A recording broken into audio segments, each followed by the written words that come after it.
Voters in November. Well, I agree. I would say that national security, along with economic security, are the two most important issues that need to be decided at November's election.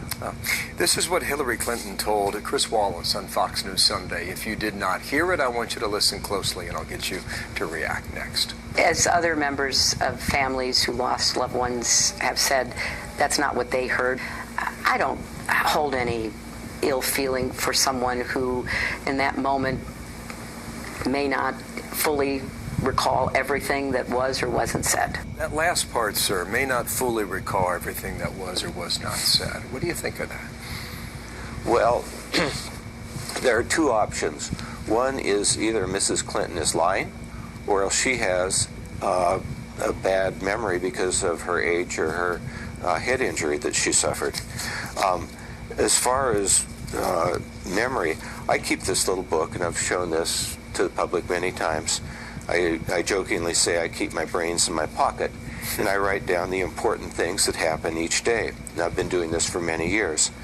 And what I have written down here, this is verbatim, that was written down soon after she spoke it.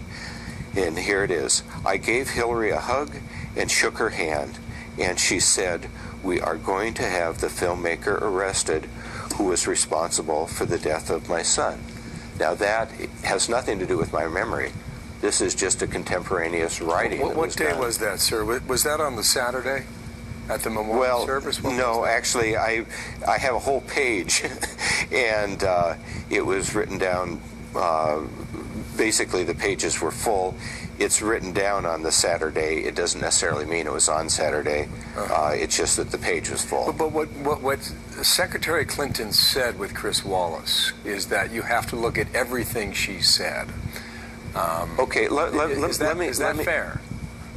Yes, and I think that you should look at everything she said.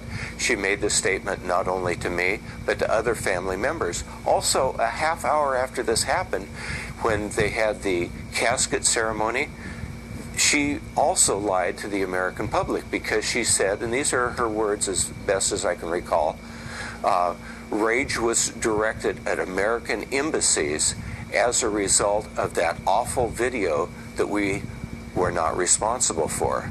So she said basically the same thing in private to the families that were grieving, and then a half hour later she said basically the same thing as far as causation to the American public. Just to be clear on this, you believe when she spoke to you that the reason your son died was because of a video. That's what you're saying to this day, correct? That's what was written down immediately afterwards. That is my recollection as well as what was written down. And like I say, it was confirmed by what was said to other family members as well as what was said on TV at the casket ceremony. She stood in front of my son's casket and blamed the rage directed at American embassies upon the video that she said we had no part of. Charles Woods, thank you for your time out of Portland, Oregon today. Father of Tyrone